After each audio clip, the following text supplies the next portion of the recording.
அனைவருக்கும் வணக்கம். தமிழக வெற்றி கழகத்தோட தலைவர் விஜய் அவர்கள் ரொம்ப ரொம்ப சந்தோஷமான ஒரு மனநிலையில் இருக்கார். இருக்கிறதுலே நான் தான் ரொம்ப ஹாப்பியாக இருக்கிறேங்கிற ஒரு மனநிலையில் போயிட்டார். எதுக்காக அப்படின்னா, சில நாட்களுக்கு முன்னாடி ஒரு நாளைக்கு முன்னாடி 60 வேட்பாளர்களை நேர்காணல் செஞ்சுருக்காரு. அப்போ அவர் சொன்ன விஷயம் அந்த 60 வேட்பாளர்களுமே ரொம்பவே சந்தோஷப்படுத்தியிருக்குன்னு சொல்லலாம். என்னென்னா, மத்தியில் ஆளக்கூடிய அரசு, மாநிலத்தை ஆளக்கூடிய அரசு, ப்ளஸ் தன்னோட சொந்த வீட்டு பிரச்சனைகள் இதெல்லாம் கடந்து எல்லாத்தையும் கடந்து நான் மக்களுக்காக சேவை செய்யணும் அப்படின்னு ஒரு களத்தில் வந்திருக்கேன். இந்த களத்தில் நான் மட்டுமே தனியாக நின்று ஆட முடியாது. பலமாக நிறைய பேர் நிற்கிறாங்க. அவங்கள எதிர்த்து நான் ஆடணும் அப்படின்னா உங்களோட சப்போர்ட்டு ரொம்ப அதிகமாக தேவைப்படுது. அதனால் நீங்கள் யாருக்கும் பயப்படாமல், எதை பற்றியும் கவலைப்படாமல் என் கூட சேர்ந்து வேலை செஞ்சால் மட்டும்தான் நம்மளோட இந்த தேர்தலில் நமக்கான ஒரு அங்கீகாரத்தை நம்ம பெற முடியும். இந்த தேர்தலில் ஒரு புதிய ஆட்சியை நம்ம படைக்க முடியுங்கிறதுல விஜய் தெளிவாக சொல்லியிருக்காரு. ஒவ்வொருத்தரையும் தனித்தனியாக கூப்பிட்டு வச்சு பேசியிருக்காரு. பேசும்போதே ரொம்ப ஒரு எனர்ஜியாக பேசியிருக்காரு. ஒரு ஆப்போனண்ட்டில் ஒருத்தவங்க வந்திருக்காங்க, இன்டர்வியூ எடுக்கிறோம், அவங்களுக்கு என்ன இருக்குது ஏது இருக்குது அதை பற்றிலாம் எதையுமே கவலைப்படாமல் ரொம்ப சந்தோஷமாக தன்னோட மகிழ்ச்சியை வெளிப்படுத்தி அதே ஹாப்பினஸோடு நீங்களும் இருங்க, நான் எதை பற்றியும் கவலைப்படாமல் இருக்கேன், ஏன்னா வெற்றி நம்ம கிட்ட இருக்குது. இப்போ இருக்கிற ரிசல்ட்டு வரை பார்த்தா கண்டிப்பாக நம்ம ஆட்சி அமைக்கலாம். அதுக்கான எல்லா தகுதியும் நம்மள்கிட்ட இருக்குது. அதுக்கு தகுதியான வேட்பாளர்களும் நம்மக்கிட்ட பலமாகவே இருக்காங்க அப்படின்னு சொல்லிட்டு ரொம்ப சந்தோஷமாக சொல்லியிருக்காரு. நேர்காணல் முடிஞ்சு 60 பேருமே ரொம்ப ரொம்ப சந்தோஷமாக ஃபீல்டுக்கு போயிருக்காங்க. களப்பணிகளை தொடங்க ஆரம்பிச்சிட்டாங்க. நமக்கு தான் வெற்றி அப்படிங்கிறத அந்த ஒரு மனநிலையோட ஃபீல்டில் இருக்கும்போது களத்தில் இருக்கிற அந்த தேவைக்கு தொண்டர்களுக்கும் அந்த ஒரு மகிழ்ச்சியை பகிர்ந்துக்கிட்டு இருக்காங்க. அவங்களும் ரொம்ப தீவிரமாக தங்களோட வேலையை துவங்க ஆரம்பிச்சிட்டாங்க. அதே சமயத்தில் தமிழ்நாட்டில் நடக்கக்கூடிய சட்டம் ஒழுங்கு பிரச்சனை, நாளுக்கு நாள் கற்பழிப்பு, கொலை அப்படிங்கிற விஷயம் தொடர்ந்து மக்களை ரொம்ப அதிர்ச்சிக்குள்ளே ஆக்கிக்கிட்டு இருக்கு. இன்றைக்கி காலையில், அதாவது வியாழக்கிழமை அன்றைக்கி காலையில் இன்டர்வியூக்கு வந்த ஒரு ப்ராஜெக்ட் விஷயமா வந்த ஒரு பொண்ணுக்கு பாலியல் சீண்டல் அப்படிங்கிற விஷயம், 2 நாட்களுக்கு முன்னாடி தூத்துக்குடியில் நடந்த ஒரு கற்பழிப்பு, கொலை, இதெல்லாம் தொடர்ந்து தமிழ்நாட்டு மக்கள் காதில் விழுந்துகிட்டே இருக்கும்போது அவங்களுக்கு ஒரு ரொம்பவே ஒரு கோபம், வெறுப்பு இந்த மாதிரியான சூழ்நிலை ஏற்பட்டிருக்கு.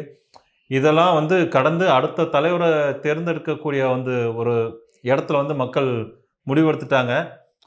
அதுக்கான தலைவராக யார் இருக்கா இப்போ களத்தில், நம்ம இது வரைக்கும் பார்க்காத ஒரு தலைவராக இருக்கணும் அப்படின்னு நினச்சிட்டு இப்போ அடுத்த கட்டமாக விஜய்க்கு இப்போ வாக்களிக்கலாம் அப்படிங்கிற ஒரு மனநிலைக்கு மக்கள் போயிட்டாங்க அப்படின்னு சொல்லிட்டு ரீசெண்டாக வந்த ஒரு கருத்து கணிப்பில் தகவல் வெளியாகிருக்கு. நிச்சயமாக அதை தளபதி விஜய் அதை பண்ணுவாரா இல்லையான்னு நம்மளுக்கு தெரியாது. தமிழ்நாட்டை திரும்பவும் தலைநிமிர வைப்பாரா அப்படின்னு நம்மளுக்கு தெரியாது. ஆனால் நடந்தால் நல்லா இருக்கும் அப்படிங்கிற மாதிரி தான் மக்கள் எல்லாத்தோட ஒரு எதிர்பார்ப்பாக இருக்குது. அடுத்தது தவகவுடன் கூட்டணி. இந்த கூட்டணி விஷயம் அதிமுக முன்னாள் அமைச்சர்கள், திமுகவோட இன்னாள் அமைச்சர்கள் எல்லாருமே ஒரு ஒரு ஒரு மாதிரியான ஒரு மனநிலையிலே இருக்காங்க. வெற்றியை யார் தீர்மானிப்பா அப்படிங்கிற ஒரு இடத்துல இப்போ தவக வந்துருச்சு.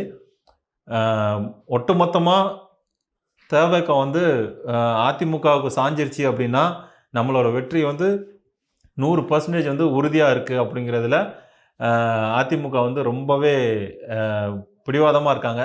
எப்படியாவது விஜய் அவர்களை மனமாற்றி நம்ம கிட்ட கொண்டு வந்துடலாம்.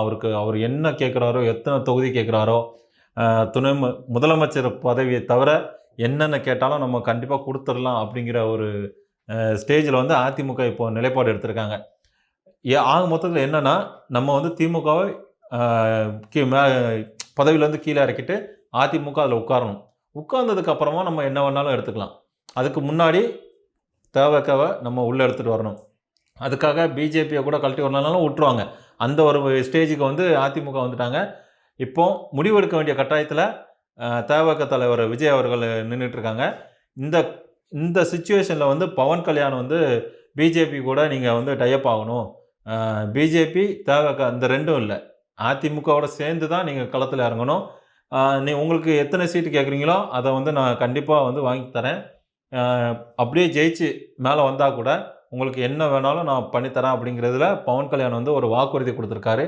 அந்த வாக்குறுதியை வந்து வழக்கம் போல் தவிக தலைவர் விஜய் வந்து செவிவழியாக கேட்டுட்டு வழக்கம் போல் சிரிப்பை மட்டுமே பதிலாக கொடுத்துருக்காரு. இன்னும் வந்து தலையை இந்த பக்கமும் அசைக்காமல் அந்த பக்கமும் அசைக்காமல் ஒரு ஸ்டெடி மைண்ட்லேயே நின்றுட்டுருக்காரு. கூட்டணி குறித்த எந்த அறிவிப்பும் வந்து எந்த முடிவும் வந்து நீங்களே எடுத்துக்கலாம் அப்படின்ட்டு கீழே இருக்கிற தொண்டர்கள்லேருந்து உறுப்பினர்கள்லேருந்து மாவட்ட செயலாளர்லேருந்து பொதுச் செயலாளர்லேருந்து எல்லாருமே வந்து தலைவர் விஜய்கிட்ட வந்து கொடுத்துட்டாங்க.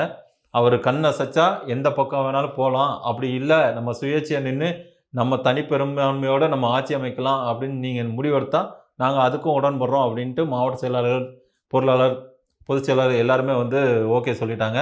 இப்போ வந்து அந்த பேச்சுவார்த்தைக்கான ஒரு அடியை எடுத்து வச்சுருக்காங்கன்னு தான் சொல்கிறாங்க. ஆனால் அது எந்த அளவுக்கு வந்து அதில் உண்மை இருக்குது இல்லைன்னு தெரியல. எல்லாரும் எதிர்பார்க்குற மாதிரி சீக்கிரமாக அதுக்கான முடிவை வந்து தலைவர் விஜய் அறிவிப்பார்னு எல்லாரும் காத்திருக்கிறது போல நம்மளும் காத்திருப்போம். நன்றி, வணக்கம்.